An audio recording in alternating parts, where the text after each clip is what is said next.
My name's John, and I do have Bieber fever. Just want to get that out of the way. I have a 14-year-old daughter, and Justin Bieber plays pretty constant right now at our house. We've seen the movie, we've got the posters, we've got the whole thing. So thanks for having me. I met Ed quite a few years ago at IWCE right here, attended the forum, learned a lot, didn't know much about Simulcast. And it's been a great experience. So I think that probably a lot of you guys are in the same boat that I was in, where we're a dealer, and we're looking at the next step and how we can serve our customers the best. I'm not going to be nearly as technical as Joe. I think Joe did a great job, though. So mine's going to be more of an overview of the system that we put in and how it's working for us. So who is AB? We were founded in 1996. Started out as a paging company. That's where the name came from. It was a little bit before the internet and phone book took prevalence, so that A put us right at the top there.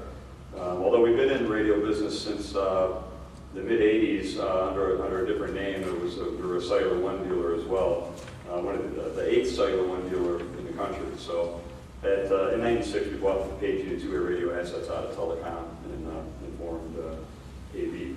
Currently, we hold more licenses in the state of Illinois on UHF than any other license holder. We're a pretty big SMR as well. We've got LTR systems, we've got NextEdge systems, the largest NextEdge system in the world, we're still told, multi-site system for our business and industry customers. And we've got some motor turbo and other things going as well. We're authorized dealer for Tate, Motorola, Kenwood, Icon, Exalt, and Zetron, and some others. And we've been real successful with those product lines. Our customer that we're talking about today is WESCOM. They're a multiple agency dispatch center. They're a local unit of government. They're not a private company or anything like that. They pretty much operate with a board of directors, but they more fundamentally operate with a chief's operating committee. So the fire chiefs and police chiefs meet monthly, and they really make the decisions, and then there's executive board and things like that. In 2009, they processed over 118,000 calls for service for both police and fire, and 18 agencies that they serve currently. And so one of their challenges was, as consolidation of dispatching is continuing there, they started out with 3 agencies, and they've grown to 18 during this time frame. So coverage, and all 18 agencies don't get their own dispatcher. That's part of the cost savings for the consolidation.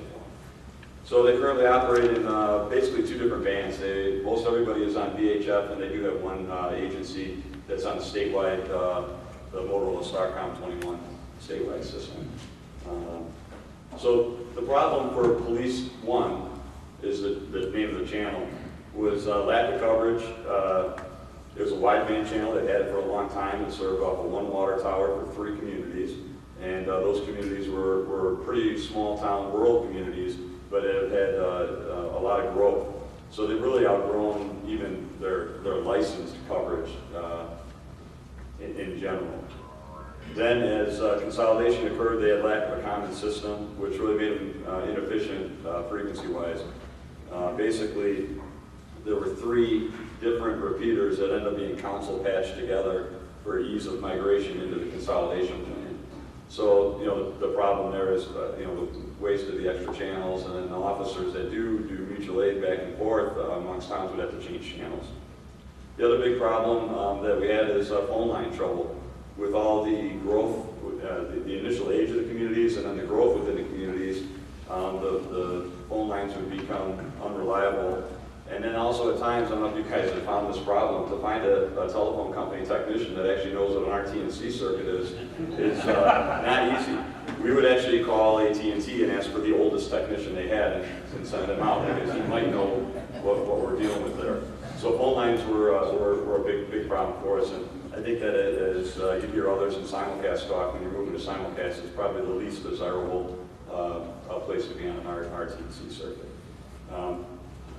We would actually get to the point where if we had a problem with a circuit, we would just order a new one and cancel the old one, because it was just easier and more cost effective, unfortunately. So of course they had age of equipment issues with their system. Wideband operation, they weren't ready for 2013 in this particular channel yet, so this was part of that plan. And then just a change in area jurisdictions. So that was our problem. That's what we wanted to set out to fix. So the plan that we came up with was Simulcast. We wanted to increase their coverage. We wanted to cut down on the wasted channels, narrow band them. And really the big thing was the free roaming of the system for the officers. They could just go wherever they needed to go and the radio would work when they were there, and they didn't have to think about it and know if they were in the right area. And it sounds like a simple thing, but the ease of operation is really what it's all about for those guys.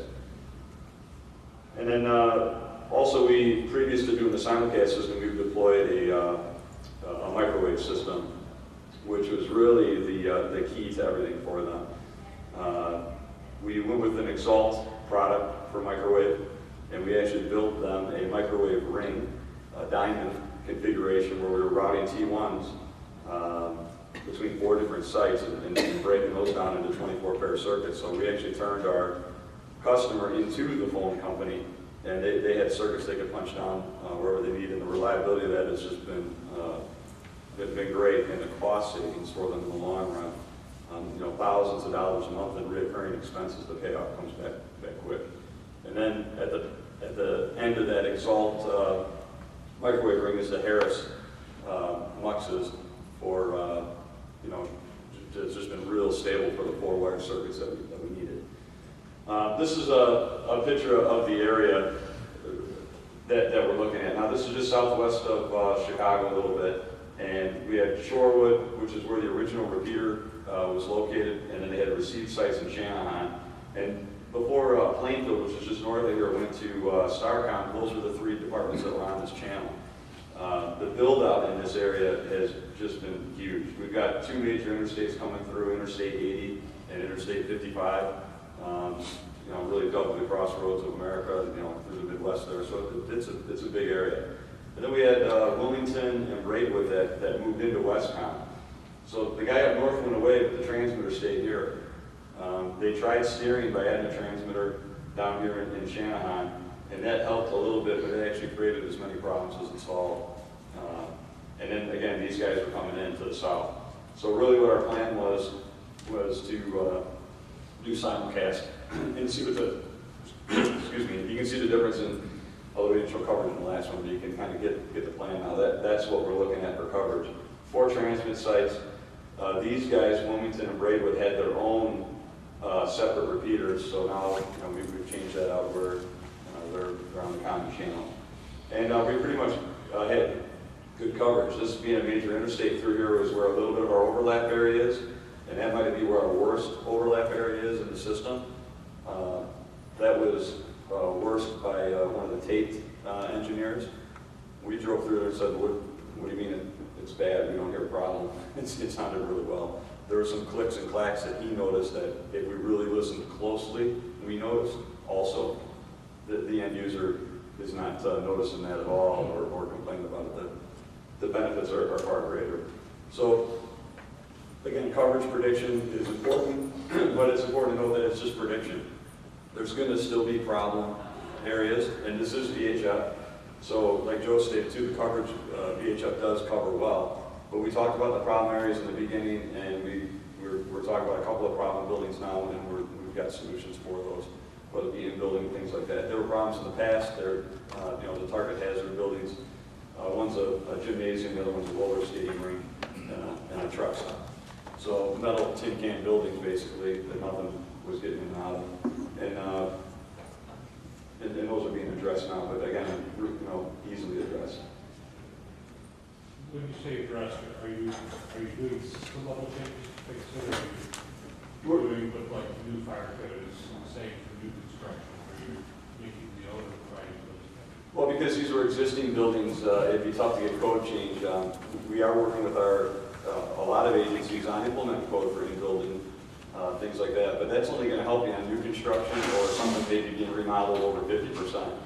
The school and the skating rink and the truck stop weren't being remodeled, so it's at the expense of the customer.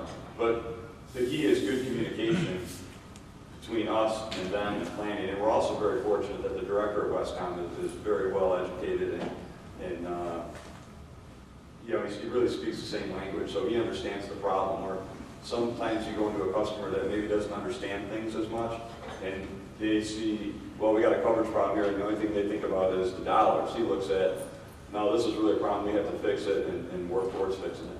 So our solution in there has been in one of the areas is an in-building repeater, basically, a VDA, so to speak, just to get a little bit of signal into that building, and that's working out really well through the testing we did. And another site we had a receive site. It was actually a talk in problem, not a talk out problem, and that is, again, education and training of the customer and the end users on what the difference is, you know, on a repeater. And a lot of them just push the button, talk, be heard. So some coverage issues we see just from going to Simulcast where we're plugging in an additional receive site. On the one building where talk out was the problem, when you added the VDA, what did you find on the, if you will, overlap zone between the system and VDA discovery? Did you find it worked or distorted? No, we really didn't have any issues with that. It's not fully deployed. The system's only not even a year old yet, so we've been still working on that. They identified the solution. They did some testing in there, but literally when I was leaving to come out here, the product was on the bench getting ready for the final install. So some of that is yet to be determined, and maybe we get that update in there in time before Ed sends things out. Maybe we'll have that in there how we handle it. The other important thing, like Joe stated as well, echoing a little bit, is licensing. Just because you want to do a simulcast system doesn't mean you're going to be able to get the licensing. We extended the one frequency down to the south, so we were getting farther away from Chicago, so it worked out pretty good. But the other important thing is, when you're doing simulcast, I actually think licensing can be easier. Instead of being at a 400-foot tower at 100 watts, you can move that stuff down to 50 feet. You might have to add some more hardware, more transmitters, but you can actually probably stay within the contour of whatever they were in before. You know, and so working closely with your APCO coordinators or whoever you coordinate with, and doing the coverage prediction and overlap and adjacent channel interference and things like that has gone a long way. And that's another area where we've been successful. We did use state services to help us with some of the design aspects, and then because this was actually the first Tate system that we were deploying, they required their commissioning process on it, where we actually had engineers coming in from New Zealand to go through things, and really that went very smooth for us and helped out a lot, as well as some of their training on their product.